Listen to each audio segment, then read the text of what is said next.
우리가 사도행전 말씀을 보고 있는데요. 오늘은 이제 이 복음 전도자들이 빌립보를 떠나서 이제 데살로니가로 이동하는 내용이 이제 나오고 있습니다. 제목이 데살로니가에서 이렇게 정해 보았는데요. 오늘 그 경로가 좀 나오고 있습니다. 그들이 암비볼리와 아볼로니아로 다녀가 데살로니가에 이르니, 그래서 빌립보에서요 암비볼리로 또 아볼로니아로 데살로니가로 이렇게 이제 움직이고 있습니다. 그렇죠? 길을 계속 움직이고 있습니다. 그래서 빌립보에서 암비볼리까지 우리가 그 1절에 보면 그 경로가 이제 나오는데, 빌립보에서 암비볼리까지가 53km라 그래요. 53km.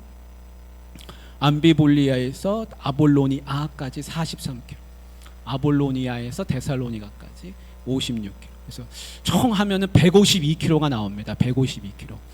그러니까 지금 생각하면요, 152km 하면은 뭐 차로 한 2시간이면 넉넉하게 가는 거리지만, 그 당시에 도보로 이동하지 않습니까? 걸었어요.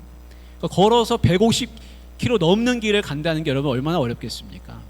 근데 하나님이 참 신기한 거는 뭐냐면, 이 길을 이미 다 하나님이 닦아 놓으셨습니다. 제가 사진을 보여드릴게요. 하나님이 닦아 놓으신 길 사진 보여주십시오. 여러분 길 보이십니까? 저게 하나님이 닦아 놓으신 길입니다. 그래서 저 길이 비아 에그나티아라고 하는 길이라 그래요. 그 당시에 기원전 2세기경에 벌써 바울이 이 활동을 하기 한 150년경 전쯤에 로마가 이 길을 다 만들어 놨습니다. 이 길을 만들어서 다 닦아 놓은 거예요, 저렇게.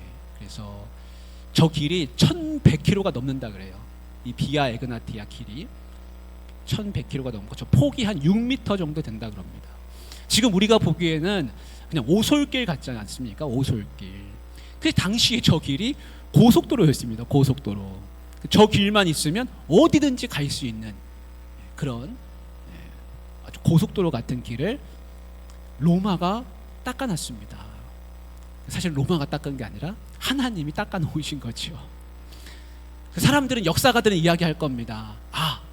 로마가 저 비아 에그나티아 길을 만든 거는 병력을 잘 이동시키고 식민지를 잘 지배하고 물자를 수송하고 로마가 제국이 더 팽창하기 위해서 만든 길이라라고 이야기하고 있지만, 그러나 우리는 그렇게 믿고 있지 않습니다. 우리는 어떻게 믿고 있습니까? 저거는 하나님이 복음을 잘 전파할 수 있도록 이미 닦아 놓으신 길이다라는 겁니다. 그래서 세상 사람들이 보기에는 저게 로마 제국의 팽창의 이동 길이다라고 생각하고 있지만, 우리 같이 예수님을 믿는 사람들은 저것이 복음의 전파의 길이 되는 것입니다. 여러분, 세상의 모든 물건은 다 마찬가지입니다. 그리스도인의 눈에는요, 뭘로 보여야 되냐면요, 저것이 복음 전도의 하나의 통로로 다 보여야 될 줄로 믿습니다. 여러분, 이 마이크의 목적은 뭡니까? 이 마이크의 목적은 복음을 전파하기 위한 목적입니다. 이 TV도 마찬가지입니다. TV를 왜 만들었습니까? 복음을 잘 전파하기 위해서 만든 겁니다. 여러분, 여기 있는 이 피아노, 드럼 다 마찬가지입니다. 하나님을 영광스럽게 하기 위해서, 영광되게 하기 위해서, 복음을 더 잘 전하기 위해서 다 만든 것입니다. 우리는 그렇게 보고 그렇게 사용하는 것입니다. 그래서 모든 세상 만물의 목적을 하나님의 영광을 위하여 만들어진 것이라. 세상 만물이 왜 만들어졌습니까? 하나님을 찬양하기 위해 만들어졌습니다. 그래서 인간이 만든 모든 것들도 하나님의 영광에 부합하기 위해 쓰임 받아야 그것이 제값을 하는 것입니다. 여러분, 여기 있는 이 드럼도 수명이 있습니다. 저게 영원할 것 같지만 절대 영원하지 않습니다. 언젠가는 저것도 다 망가집니다. 수명이 있습니다. 저거를 치는 사람도, 저거를 듣는 사람도 다 유한합니다. 그러나 저 드럼이 하나님을 영광되게 할 것인가, 사람을 즐겁게 할 것인가, 네가 한번 선택해봐라. 그랬더니 이제 드럼이 어리석게도 나는 사람을 기쁘게 하겠습니다 라고 선택을 해버렸다고 한번 쳐볼게요.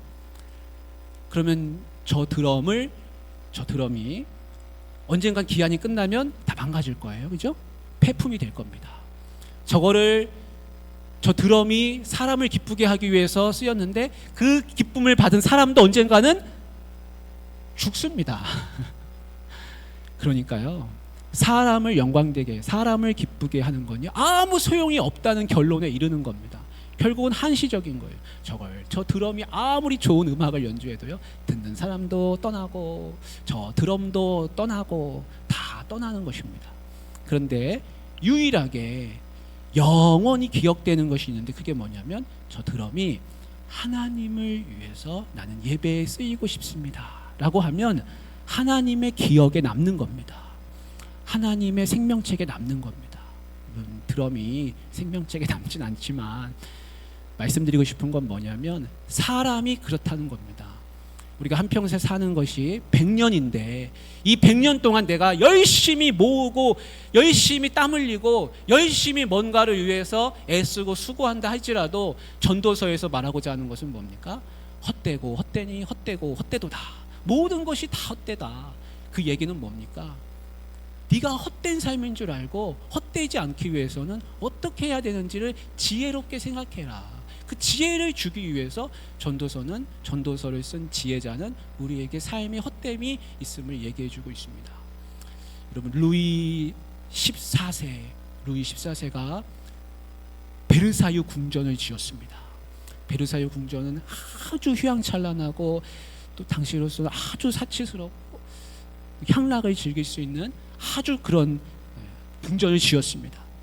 할 게 없어가지고 그걸 지었다 그럽니다. 더 이상 이제는 뭘 즐길까, 뭘 하면 재밌을까, 그러다가 그걸 지었다는 거예요. 근데 루이 14세든 루이 15세든 둘이 합쳐가지고 130년 넘는 기간 동안을 다스렸다 그럽니다. 온 프랑스 제국에, 온 프랑스 왕국에 있는 물자와 자원들이 다 왕궁으로 들어가서 좋은 건 다 들어가서 거기서 다 쓰이고, 또 왕이 즐겁게 놀고 먹고 마시고 향락을 즐기고 고관들이 다 그렇게 했지만 그들이 남긴 것은 결국 무엇입니까? 그들이 결국 남긴 것은 유적지와 그들이 남기고 간 무덤밖에 없는 것입니다. 근데 우리가 이 땅에 살면서 우리가 루이 14세처럼 15세처럼 살 수 있겠습니까? 우리가 설령 그렇게 산다고 한들 결국 남기고 가는 것은 무엇입니까? 결국 이 땅에 아무것도 없는 것이죠. 그럼 우리가 남겨야 될 것은 무엇이겠습니까? 하나님께 기억에 남아야 됩니다. 하나님께. 그래서 사람이요, 이 비아 에그나티아가 복음의 전달 통로로 쓰인 것처럼 내 삶도 하나님의 전달 통로, 하나님의 축복의 통로로 쓰이기를 간절히 원하는 것입니다. 데살로니가에 들어갔습니다. 데살로니가에 들어가서 이제 회당에 갔습니다. 회당에 갔는데요, 이 빌립보에서는 회당이 없어가지고 어떻게 했습니까? 강가로 갔었습니다. 강가에. 안식일이 되니까 어디 기도할 데가 없을까, 그래서 간 곳이 이제 강가였습니다. 강가에 가서 루디아도 만나고 이렇게 저렇게 세례도 주고 그런 일이 있지 않았습니까? 근데 이 데살로니가에 딱 오니까, 데살로니가는 마게도니아의 수도예요. 수도. 큰 주의 수도입니다. 근데 여기에는 유대인들이 많았습니다. 그래서 회당도 아주 큰 거예요. 그러니까 그 회당에 이제 들어가게 되었다라는 것입니다. 그래서 여러분, 안식일이 되니까 더 이상 강가에 가지 않고 이제 회당에 들어가게 됐습니다. 안식일에 바울이 갈 곳이 있었습니다. 그래서 갈 곳이 있다는 것이 얼마나 참 다행스러웠겠습니까? 안 그랬으면 또 어디 강을 한번 찾아볼까 그러고 다녔을 텐데 이제 회당에 가게 됐습니다. 여러분, 갈 곳이 있다는 것은 참 좋은 겁니다. 우리가 여행을 많이 하지 않습니까? 여행을 많이 하는데, 여행하고 나면 여러분, 여행 갈 때가 즐겁습니까? 올 때가 즐겁습니까? 갈 때가 즐겁습니까? 저는 올 때가 즐겁습니다. 여행을 갈 때보다 갈 때는 지쳐요. 이상하게 갈 때는 출발하지 않았는데 왜 이렇게 지치지? 이상하다. 이거 가서 여행 가서 어떻게 감당하나 걱정이 생깁니다. 여행 가서 잘 재밌게 놀 수 있을까? 여행 가기 전에 많이 지치는 그런 경험을 하고 있습니다. 집에 올 때 굉장히 행복합니다. 아, 끝났구나. 여행이 끝났다. 우리 아빠들은 많이 경험하셨을 것 같아요. 아버지들은 막 뭐 챙기고 뭐 운전도 해야 되고. 여러분 명절날 그렇지 않습니까? 돌아올 때가 기쁘지 않나요? 이상합니다. 저는 돌아올 때가 더 기쁜데 그렇습니다. 여러분 여행을 해보면요, 여러분 이런 생각 해보지 않았습니까? 이 여행이 만약에 계속된다면, 그런 생각 해본 적 있으세요? 내가 집으로 돌아가지 못하고 이 여행이 만약에 계속된다면 얼마나 끔찍합니까? 여행이 계속된다는 건요, 뭐와 똑같습니까? 난민하고 똑같습니다. 난민. 오갈 데 없는 사람, 돌아갈 데 없는 사람. 난민은 갈 데가 없습니다. 그래서 계속 그냥 여행을 하는 것이죠. 근데 여행을 해보면 집으로 돌아와서 여러분 이런 얘기 하지 않습니까? 와, 집이 좋다. 내 집이 최고다. 무슨 5성급 호텔에 가서 자고 와도 집에 돌아오면 그렇게 편안한 겁니다. 마음도 편하고 몸도 편하고 마음대로 뭐 다니기도 하고 그렇습니다. 그래서 여행의 목적지는요, 가만히 생각해 보면 아, 내 여행의 목적지는 저기 저 호텔이 아니었구나.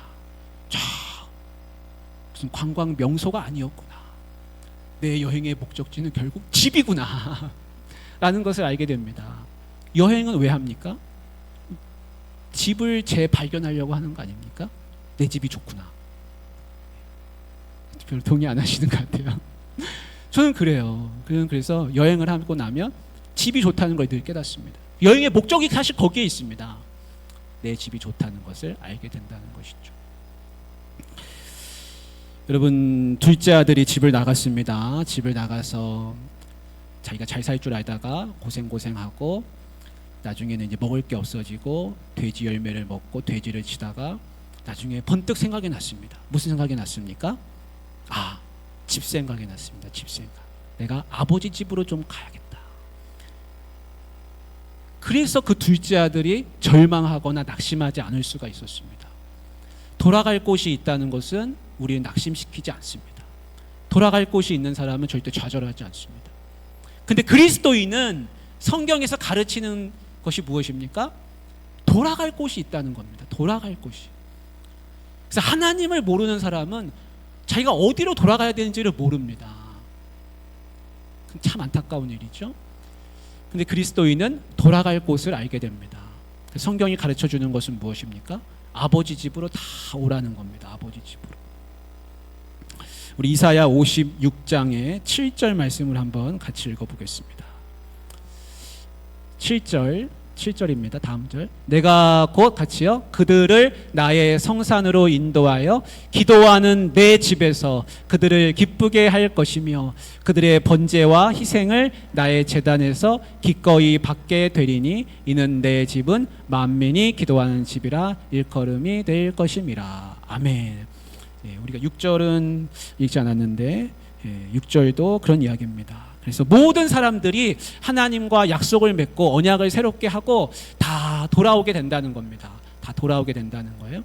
그래서 하나님이 원하시는 것은 뭡니까? 하나님이 원하시는 것은 내 집으로 오라는 겁니다. 내 집. 다른 데 가서 헤매고 방황하고 그렇게 살지 말고 다 내 집으로 돌아와라. 내 집은 누가 기도하는 집? 만민이 기도하는 집. 누구나 오는 집. 모든 사람들이 다 와서 함께 거하는 집이다라고 그렇게 얘기해주고 있습니다. 사랑하는 우리 귀한 성도님들, 교회 예배당이 내 아버지의 집이요 곧 나의 집이 되시기를 바랍니다. 우리 2절을 보겠습니다. 2절. 바울은 자기의 관례대로 이렇게 말이 시작합니다. 바울은 자기의 관례대로 그들에게 들어가서, 그래서 회당이 발견되자 회당을 찾자 관례대로 그곳에 들어갔다라는 것입니다. 우리가 이렇게 한번 생각해 볼 수 있습니다. 예전에 루스드라에서도 그랬고 다른 1차 전도 때도 그랬고 지금까지 어떤 경험을 했냐면 회당에 들어갔었어요. 회당에 있으면 바울은 그게 원칙입니다. 회당에 있으면 회당에 먼저 들어가서 유대인 자기 동족에게 이제 복음을 전하게 되는데 이거를 하나의 어떤 자기의 원칙으로 삼아서 이렇게 지금 복음 전도를 하고 있습니다. 근데 여러분 이런 생각 들지 않습니까? 아니 회당에 들어가서 유대인 만나면 유대인들이 막 돌 던지고 내쫓고 왜 그런 이야기를 하냐면서 굉장히 핍박을 많이 하지 않습니까? 그러면 빌립보에서는 회당에 안 갔잖아요. 그냥 강가에 갔었잖아요. 그러면 빌립보에서처럼 그냥 강가에 찾아가서 하면 오히려 이런 충돌을 피할 수 있지 않을까? 라는 생각을 합니다. 그런데 바울은 이상하게도 꼭 회당에 갑니다. 이거를 절대 양보하지 않습니다. 왜 그렇습니까? 자기의 동족인 유대인들, 율법을 받았던 그 유대인들, 하나님께 택함을 받은 그 유대인들이 메시아가 오셨음을 기쁨의 소식을 들어야 하기 때문에 그렇습니다. 그래서 바울은 그것을 하나의 자기의 관례로 삼았습니다. 여기서 말하는 관례는 뭐냐면 익숙한 것이다. 그게 습관이다. 복음 전파의 자기의 하나의 원칙이 됐다는 것입니다. 여러분, 습관이 되게 중요합니다. 바울은요, 이걸 버리지 않습니다. 자기에게 이것이 굉장히 핍박이 되고 자기를 어렵게 만드는 일이 될 수 있음에도 이거를 굽히지 않습니다. 왜 그렇게 합니까? 자기 동족을 사랑하기 때문이죠. 복음 전파를 그들이 들어야 하기 때문이죠. 또 복음 전파를 그들이 들었을 때 거기에 있는 사람들이 돌아오기도 하는 것을 열매를 보기도 많이 했습니다. 그래서 이거를 하나의 좋은 복음 전파의 어떤 관례로 원칙으로 삼게 됐습니다. 그래서 성도에게는요, 굽히지 않는 하나의 원칙이 있어야 됩니다. 자기만의 신앙의 어떤 철칙이 있어야 됩니다. 나는 이거는 꼭 지켜야겠다. 이게 무너지면 나는 안 된다라고 붙드는 뭔가가 있는 사람은 신앙이 흔들리지 않습니다. 그런데 아무런 그런 것이 없이 저 사람이 하니까 저 사람처럼 하고 이 사람이 하니까 이렇게 하고 계속 누군가 하는 것만 보고서 따라하면 하다 보면 자기 신앙이 없습니다. 자기 뿌리가 잘 없어요. 그래서 누가 가자 그러면 또 전대로 딴 데로 가기도 하고 계속 또 옮겨 다니기도 하고. 그래서 신앙생활을 굉장히 어렵게 하는 분들이 어떤 신앙생활을 하냐면 자기의 어떤 원칙이 없습니다. 원칙.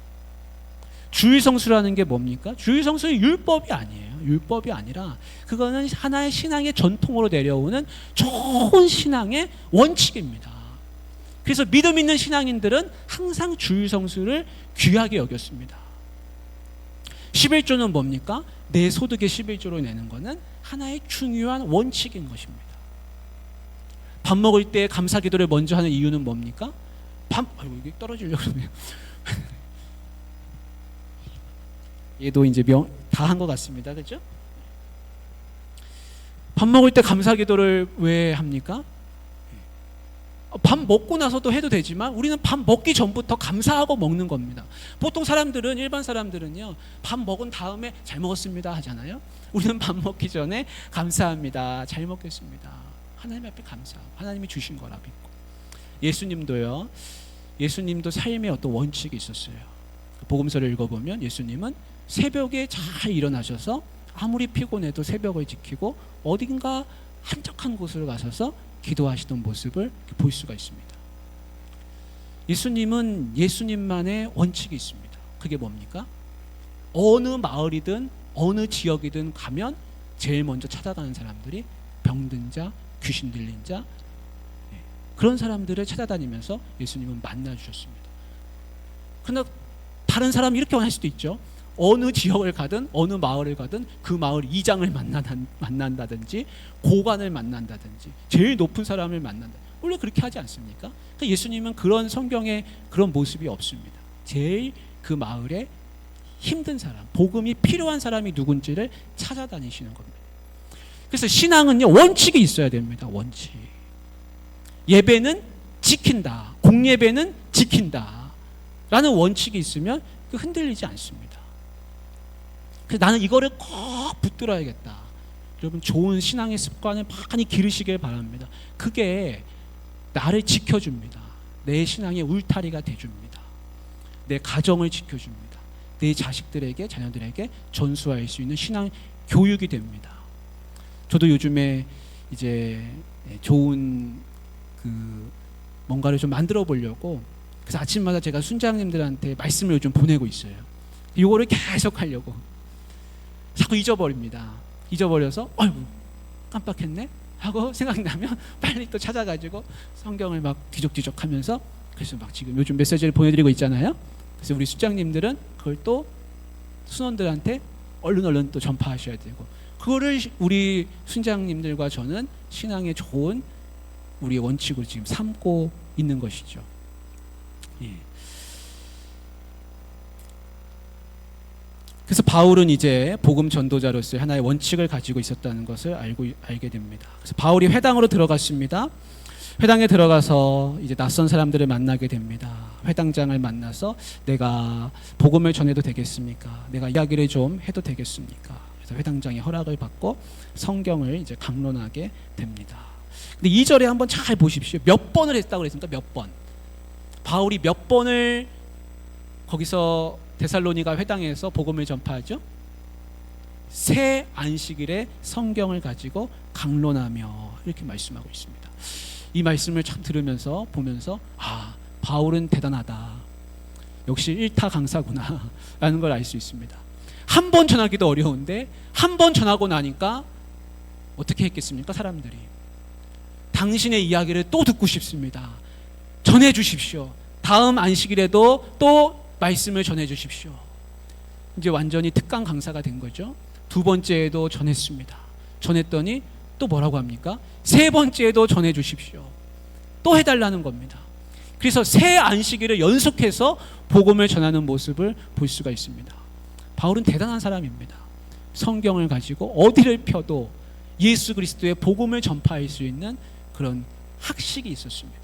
당시에 바리새인 중에 바리새인이고 학자 중에 학자인 가말리엘 문화생이지 않았습니까? 그 최고의 그런 성경의 지식을 갖고 있었던 사람인 것이죠.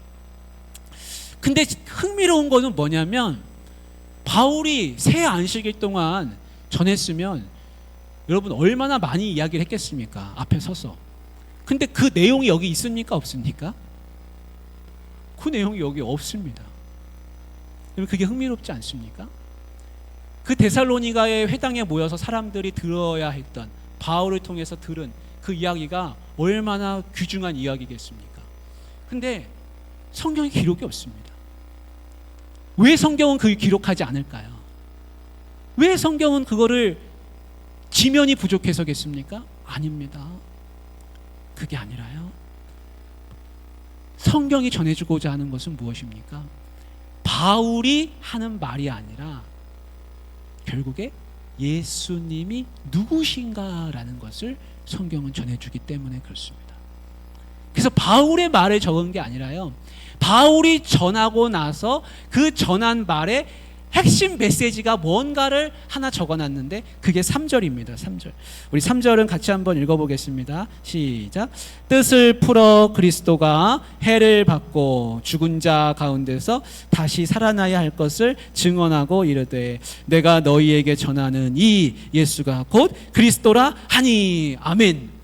바울이 열심히 전했는데 그 열심히 전한 내용은 하나도 기록하지 않고 그 전한 그 메시지의 핵심, 뭘 전하기 위해서 그 내용을 새 안식일 동안 뭐 때문에 이 새 안식일을 그렇게 바울이 가서 강론을 했을까? 3절입니다. 3절. 3절을 위해서 새 안식일을 강론한 겁니다. 우리가 너무나 잘 알고 있는 것이죠. 그거는 뭡니까? 예수 그리스도가 해를 받고 죽은 자 가운데서 다시 살아나서, 예수님이 십자가에 죽으시고 부활하셨다. 예수님 죽으시고 3일 만에 부활하셨다. 이분이 바로 그리스도시다. 예수가 죽고 부활하신 그리스도시다. 여러분 너무나 단순하지 않습니까? 너무나 단순한 내용입니다. 이걸 전하기 위해서 바울은요 3번이나 거기서 강론했습니다. 우리가 데살로니가 회당에 앉아서 그 강론을 다 듣지 않았지만 우리는 이미 다 알고 있는 것이죠. 여러분, 이 간단한 한 문장, 예수는 죽고 부활하셨고 그분이 바로 그리스도시다, 예수 그리스도시다 라는 이 단순한 문장이 생명을 살리고 이 데살로니가 사람들을 구원하는 복음의 메시지가 됩니다. 여러분, 복음은요 복잡하지 않습니다. 복음은 아주 단순합니다. 여러분, 우리가 지금도 서로 호흡하고 내쉬고 하지 않습니까? 들이쉬고 내쉬고 하는 이 호흡이 너무나 단순하지 않습니까? 근데 한번 코 한번 막아보십시오. 막고 30초도 견디기 힘들잖아요. 근데 이 단순한 호흡이 조금만 막혀도 우리가 죽을 것 같은데, 이 단순한 이 한 문장이 없는 사람은 그 영혼이 죽는 것입니다. 그 영혼이 숨을 쉬지 못합니다. 그래서 복음은요, 우리가 복음을 전한다고 하는 것은 바울처럼 3번 안식일 가서 강론하지 못한다고 할지라도 우리는 복음을 전할 수 있습니다. 왜 그렇습니까? 우리는 무엇이 복음인 줄을 알고 있기 때문에 그렇습니다. 그래서 우리는 예수님이 그리스도십니다. 그 말은 예수님이 구원자시라는 뜻이에요. 예수님 살아계십니다. 예수님 죽으셨는데요? 아닙니다. 예수님은 죽으셨지만 부활하셨습니다. 그래서 지금도 살아계십니다. 어디 계십니까? 예수님은 하나님 보좌 우편에 앉아 계십니다. 당신이 예수님을 만날 그날이 옵니다. 그날이 오기 전에 예수님을 나의 구주로 영접하십시오. 내 구주로 고백하십시오. 예수가 그리스도시라는 것을 믿으십시오. 입술로 고백하십시오. 우리는 복음이 뭔 줄 알아요. 그래서 우리는 어디 가든지 이 단순한 복음, 이것을 이야기할 수가 있는 것입니다. 복음을 접하고 나니까 이제 열매가 생겼습니다. 열매는 어떤 열매가 생겼습니까? 4절에 한번 보세요. 4절에 이런 말씀이 있어요. 그 중에 어떤 사람, 곧 경건한 헬라인의 작은 무리입니까? 큰 무리입니까? 큰 무리와, 이 회당이 얼마나 큰 회당인지 여러분 어느 정도 감이 오시죠? 거기에는 경건한 헬라인들도 많이 있었습니다. 그래서 경건한 헬라인의 큰 무리와 적지 않은 귀부인도 권함을 받고 바울과 실라를 따르게 됐습니다. 이렇게 해서 이제 복음이 전파되는 것입니다. 그런데요, 이 찬쪽에서는 복음을 듣고 예수님을 믿게 되었는데 저 반대쪽에서 유대인들은 기뻐합니까? 기뻐하지 않습니까? 그들은 기뻐하지 않습니다. 그들은 시기가 생겼습니다. 시기. 그들은 질투가 생겼습니다. 이 시기를 그 유대인들을 따르던 귀부인들과 많은 헬라인들이 바울과 실라를 따르게 돼서 사람을 뺏겨가지고 질투를 하는가 보다, 시기하는가 보다. 여러분, 그런 것도 없지 않아 있겠지만 사실은 그건 핵심이 아니고요. 이 유대인들이 시기하는 이유는 다른 데 있습니다. 그거는 뭐냐면 자기들이 지금까지 하나님으로부터 율법을 받아서 받은 백성, 택함을 받은 선민 의식이 있어요. 그래서 우리가 주라는 겁니다. 우리가 유대인으로부터 구원이 난다. 우리가 율법을 가지고 있다. 우리가 하나님 말씀을 가지고 있다. 이겁니다. 그래서 이 율법을 너희들도 지켜라. 그게 이제 유대인들의 이야기죠. 와서 같이 유대인, 너희가 혈통은 유대인이 아니지만 모세의 법을 따라라. 이제 이렇게 되거든요. 하나님을 경외하는 사람들. 근데 그래서 자기들이 주고 헬라인들은 다 부예요, 부. 근데 바울과 실라가 전하는 복음은 무엇입니까? 바울과 실라가 전하는 복음은 그런 율법에 따라서 구원을 받고 안 받고의 문제가 아니라 예수가 그리스도시라는 것을 믿는 누구든지 다 구원을 받는다. 예수 중심의 복음을 전하는 겁니다. 그러니까 유대인들이 보기에는 그럼 우리는 뭐야? 우리는 지금까지 뭐 한 거야? 우리는 율법은 뭐하러 가지고 있는 거야? 거기서 생기는 시기심입니다. 그러니까 예수 중심의 복음이 들어오니까 율법을 가지고서 그거를 지키면서 살고 있는 유대인들이 보기에는 시기와 질투가 생기는 겁니다. 하나님이 내 하나님인 줄 알았는데 이 헬라 사람들, 이 이방인들의 하나님이 된다는 거에 대한 시기심이에요. 그래서 마치 첫째 아이가 동생이 생기면 어떻게 합니까? 괜히 엄마한테 막 짜증내고 엄마를 동생하고 함께 가져야 한다는, 나눠야 한다는 그런 마음 때문에 질투가 생기잖아요. 시기가 생기잖아요. 그거하고 아주 비슷합니다. 그래서 유대인들은 여기서 이제 시기가 생겨나기 시작합니다. 그래서 그 헬라인들, 바울과 실라를 따라가는 사람들, 그들을 붙잡으려고 하는 게 아니라 바울과 실라가 복음을 전하지 못하는 거에 초점을 두고서 그들을 박해하는 것입니다. 그래서 이 시기라고 하는 것은요, 어떤 사람들이 시기합니까? 영적으로 성숙하지 못한 사람들이 시기한다고 성경에는 그렇게 나오고 있습니다. 우리 고린도전서 3장 3절 말씀을 같이 한번 읽어보겠습니다. 고린도전서 3장 3절 말씀 시작. 너희가 아직도 육신에 속한 자로다. 너희 가운데 시기와 분쟁이 있으니 어찌 육신에 속하여 사람을 따라 행함이 아니리요. 이렇게 말씀하고 있습니다. 너희가 아직도 육신에 속한 자다. 너희가 육신에 속한 자다. 영에 속한 자가 아니라. 그래서 시기하는 사람들은 영적으로 성숙하지 못한 사람이 시기하는 겁니다. 마음 가운데 시기 질투가 생긴다. 그러면 내가 아직 영적으로 더 성숙해져야 할 부분이 있구나. 그렇게 생각을 해야 하는 것이죠. 어느 도시에 탁월한 기록을 세우고 금메달을 딴 운동선수가 있다 그럽니다. 근데 이 금메달을 딴 운동선수를 위해서 그 마을이 동상을 세워주기로 한 거예요. 동상을. 그래서 동상을 세우기로 결정했습니다. 근데 그 선수의 라이벌이 하나 있었습니다. 그 라이벌이 생각하기를 동상을 한번 세우기만 세워봐라. 내가 막 시기가 생긴 거예요. 시기가. 그래서 동상을 다 세웠습니다. 밤마다 그 라이벌 선수가 가가지고 톱을 가지고 와서, 쇠톱을 가지고 와서, 그래서 밤마다 동상을 막 자르는 겁니다. 또 이만큼 잘라놓고 또 다음날 또 와서 쫙 잘라놓고 맨날 그래서 와가지고 잘랐다 그래요. 캄캄한 밤중에 슥슥슥슥슥슥슥. 그러다가 깜깜한 밤중에 어느 날 그거를 싹 다 자른 겁니다. 그래서 다 잘랐다. 이놈의 동상 엎어져라. 갑자기 동상이 자기 쪽으로 막 엎어지는 거예요. 그 동상에 깔려 죽었다. 나는 예화인데 여러분, 이게 뭘 말해줍니까? 시기를 하면요, 결국엔 그 시기가 자기를 죽인다는 겁니다. 제가 재밌는 책에 어떤 글을 읽어보니까 사촌이 땅을 사면 배가 아프다라는 이야기가 있지 않습니까? 근데 사촌이 땅을 사면 여러분 배가 아프십니까? 사촌이 땅을 사면 그런 생각 들지 않습니까? 야, 사촌이 땅을 샀으니 혹시 저 땅에 나도 좀 심으라고 좀 띠줄라나? 나도 덕 좀 볼라나? 이런 생각 들지 않습니까? 누군가 부자가 되면 부자가 됐다는 소식이 나한테 들려왔을 때 그것이 기쁨이 되면 나중에 그 부자가 나를 초대해 줍니다. 좋은 잔치를 열어서 초대해 주기도 합니다. 그러면 얼마나 좋습니까?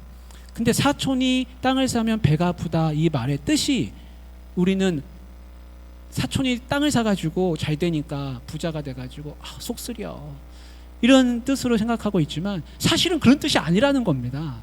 이 뜻을 곡해해가지고 일본 사람들이 한국 사람들은 서로 시기하게 만들려고 이거를 그렇게 퍼뜨렸다고 그분은 주장하고 있습니다. 그럼 본 뜻은 뭐냐면 사촌이 땅을 사면 배가 아프다는 겁니다. 왜 배가 아픕니까? 나는 아무것도 그 사촌을 위해서 뭔가를 해줘야 되는데 축하해 줄 게 없는 거예요. 도와줄 게 축하할 게 없는 거예요. 너무 가난해서. 그래서 안 되겠다. 그럼 내가 배라도 아파야겠다. 그래서 나는 배를 아프게 해서 나는 걸음이라도 좀 갖다 줘야겠다. 그런 뜻이라고 합니다. 못 들어보셨습니까? 다 처음 듣는 얘기처럼 그렇게 쳐다보고 계시는데요. 그래서 누군가 땅을 사면 나는 배라도 아파야겠다. 나는 응가라도 해가지고 내 걸음이라도 열심히 퍼가지고 갖다 줘야지. 그렇게 한다는 겁니다. 그분의 주장은 그렇습니다. 그래서 우리나라 사람들이 누군가 잘 되면 배 아파하고 시기하고 질투하고 이런 사람들이 아니라 뭐라도 가서 해주고 싶어하는 그런 마음을 갖고 있다는 것이죠. 시간이 많이 가서 그 뒤 이야기는 다음에 우리 이어서 하겠습니다. 우리 같이 기도하면 좋겠습니다.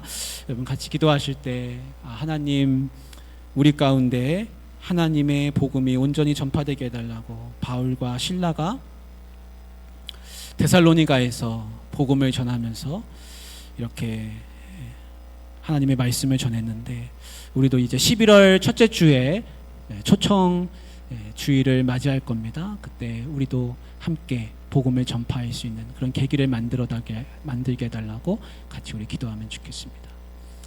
하나님 은혜를 더하게 해달라고 기도하시고 우리 명절에 출타하신 분들 위해서 안전하게 잘 다녀올 수 있도록 기도해 주시고 또 우리를 찾아오는 가족들이 있으면 그들도 안전하게 잘 다녀갈 수 있게 해달라고 기도해 주시고 친지들 가족들 위해서 다 같이 기도하면 좋겠습니다.